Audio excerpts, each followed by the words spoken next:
I'm on the running machine, on the road look, road running like Rocky Balboa.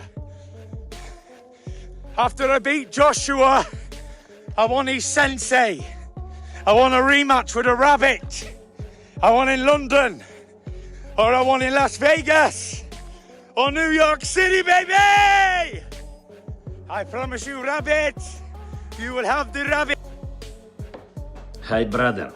I am ready. Every time. I'm ready. Las Vegas, New York, Saudi Arabia. Anything. Come on! Greedy belly is my friend. In a live interview, Tyson Fury directly calls out Oleksandr Usyk, trying to put pressure on him in front of the audience. Usyk immediately responds with calm confidence, showing no fear and proving he is fully ready for the challenge and any future heavyweight clash. Trilogy. You want it still? Listen, greedy belly, give me $1 billion, you take trilogy. Tyson Fury is on full verbal attack mode here, throwing heavy callouts and disrespect toward Oleksandr Usyk and other top heavyweights. He is pushing the idea that all big fights and big money run through him, showing extreme confidence and dominance in his mindset. This kind of pressure is clearly aimed at getting a reaction from Usyk. Greedy belly is coming for a feast of rabbit pie. Get up! First I'll start with a chinless bum dosser, Anthony Joshua, and I will knock him out. And then I'm coming back for a rabbit pie. Ah! Greedy belly is ready for some more rabbit pie. There's only me. There's nobody else. I'm the cash cow. Come on! You want big paydays? It ain't in Agit Kabayel. It ain't in Anthony Joshua. It ain't in Dubois. It's in the Gypsy King. Come on! London, New York, Las Vegas. Let's rock and roll, baby! Oleksandr Usyk reacts in a very calm but slightly mocking way to Tyson Fury's constant talking. He downplays Fury's words as repetitive noise and refuses to get dragged into emotional exchanges.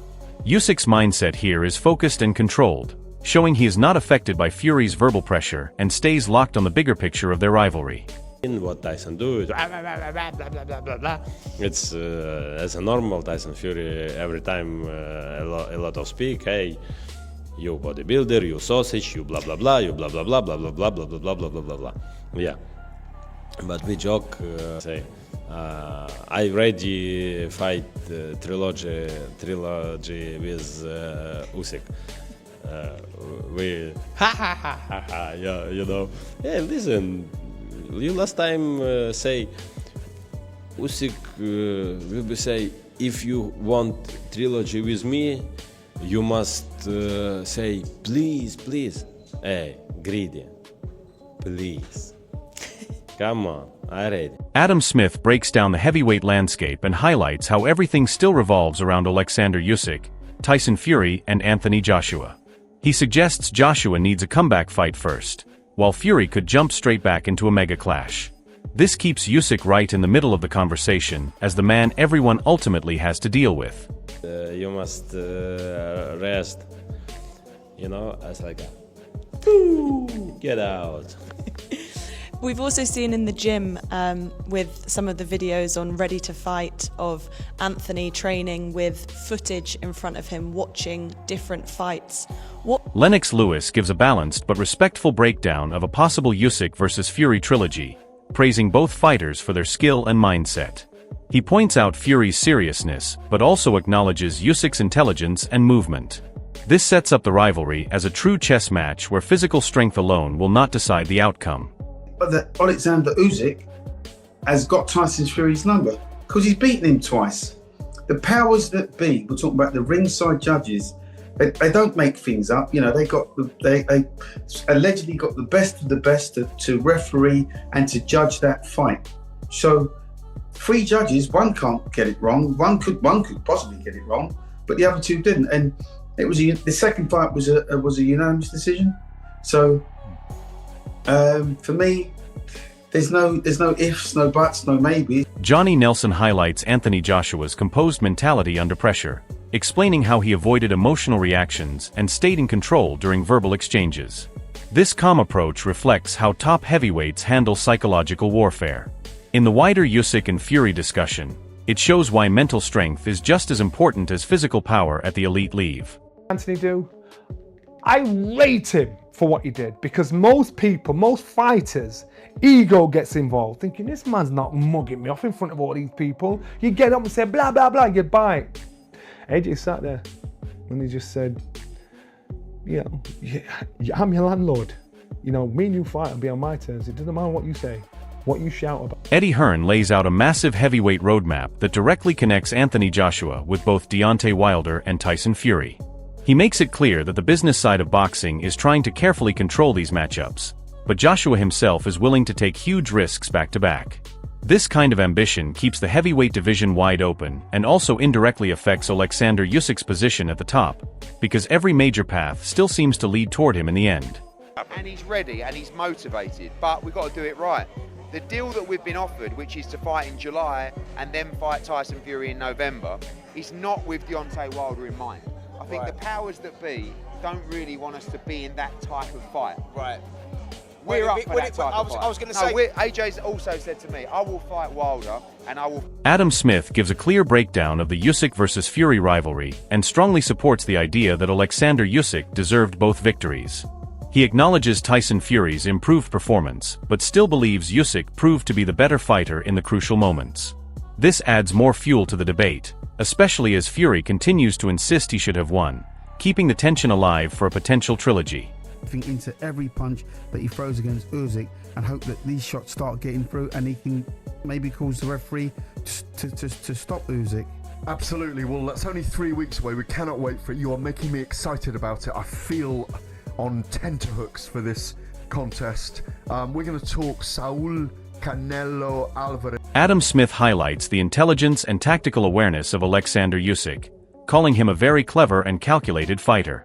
He also acknowledges Anthony Joshua's serious training approach while linking everything back to Usyk's sharp boxing IQ. This reinforces why Usyk remains such a dangerous figure in the heavyweight division, because he studies both Fury and Joshua at a deeper level than most fighters.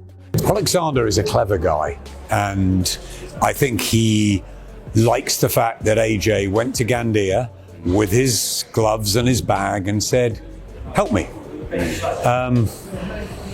No better place to learn. Andy and I have spent time in Gandia. It's an incredible HQ.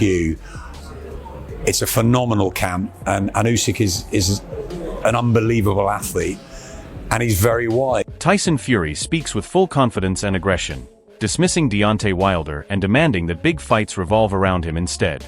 He positions himself as the main attraction in heavyweight boxing and refuses the idea of tune-up fights. This mindset keeps the pressure high on Oleksandr Usyk, as Fury clearly wants the biggest possible fights, setting the stage for another explosive clash between elite champions. I've come back, I've been out the ring 16 months, coming off 2 losses. He's just had a good win himself and knocked Jake Paul's spark out, done everyone here a favour, yeah? I like Jake, just say that. But listen, he done everyone, give everyone what they wanted, knocked him clean out, yeah? Not me, but everybody else. And now, they're on about, let's do a Wilder warm-up. Why does he want to fight Wilder for? Fight the fucking Gypsy King. Fuck Wilder, he's a bum. I've battered him 3 times. Wilder... Anthony Joshua opens up about his situation and makes it clear that while he is still focused on boxing, he is also dealing with serious personal matters that affect his timing. He insists he is not avoiding anyone and will return only when fully ready. This adds another layer of complexity to the heavyweight division, where Usyk and Fury continue to move forward while Joshua's return timeline remains uncertain. Options, that could be a warm-up fight after what I saw tonight, but we'll see. We'll see. I was just in a serious incident maybe 4 months ago, innit? Do you know what I mean? So I need to really check out what's going on with my return to the ring, you know. So, but I'm here. I'm keeping my eye in the game. There's real stuff happening in my life. Do you know what I'm saying? It's not like I'm not ducking no one. I know what my job is. I know what I'm here to do. But there's just real stuff happening in my life that I also got to attend to. And once I'm 100%, I'll be ready. 100%. This is what Shane Fury gives a realistic breakdown of how dangerous and unpredictable the heavyweight landscape has become. He highlights that every fight now carries serious risk because one punch can change everything. He also maps out the bigger picture where winners move on to face either Anthony Joshua or Oleksandr Usyk, keeping the entire division connected. His belief that Tyson Fury still has the edge shows confidence but also respect for how close the rivalry has become, especially against an undefeated and highly disciplined Usyk. Because listen, interim fights for both men, it's a dangerous thing. As you can see in there, listen, it takes one punch. So for me, if it's going to happen, let it happen next. And then the winner can probably go on to do AJ. If he wins, he could probably go and fight the world title. If Tyson wins, he can go and fight Usyk. How does that fight go?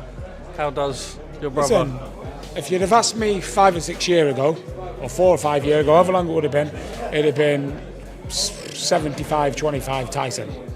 Now it evens up. The odds has evened up. I reckon I'd favour Tyson, but it's a close one. Both men's aged.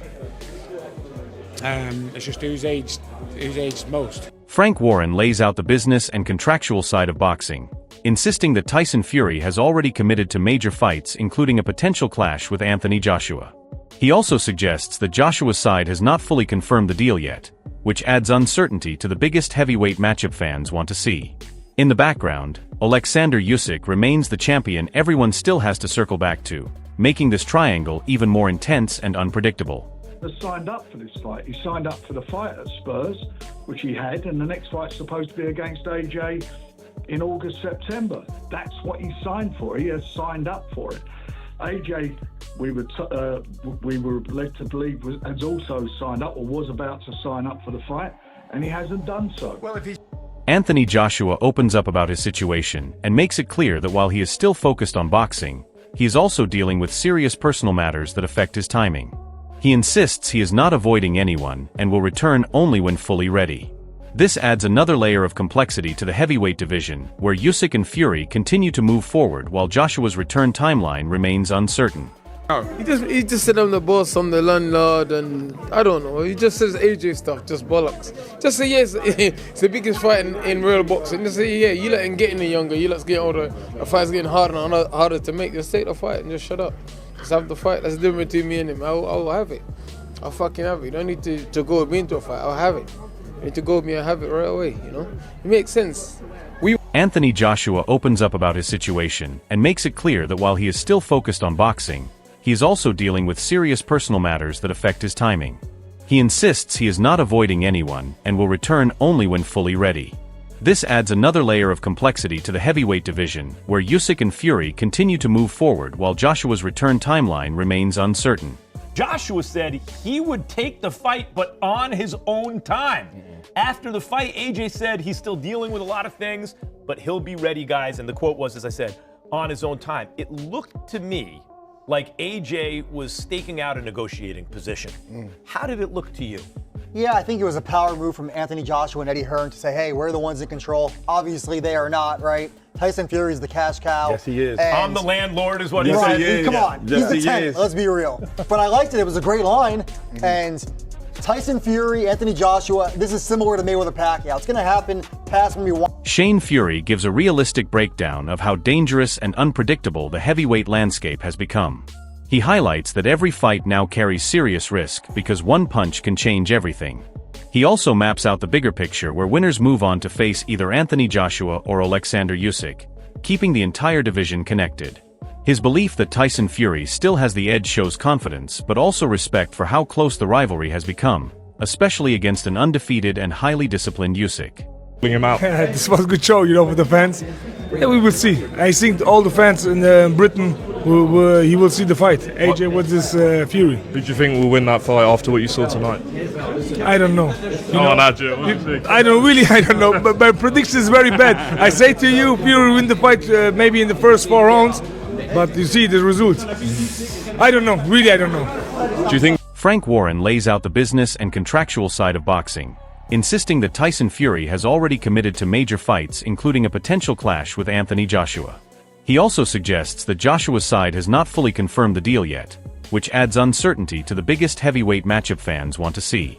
In the background, Oleksandr Usyk remains the champion everyone still has to circle back to, making this triangle even more intense and unpredictable. Of course, definitely. I see it happening this year. If AJ gets his gets his shit together. Like I say, he's gone through a lot. I understand that, but I don't think a tune-up fight helps or doesn't help. Let's just get the fight on. It should have happened 10 years ago, you know. So hopefully he can get done. Frank Warren lays out the business and contractual side of boxing, insisting that Tyson Fury has already committed to major fights, including a potential clash with Anthony Joshua. He also suggests that Joshua's side has not fully confirmed the deal yet, which adds uncertainty to the biggest heavyweight matchup fans want to see. In the background, Oleksandr Usyk remains the champion everyone still has to circle back to, making this triangle even more intense and unpredictable.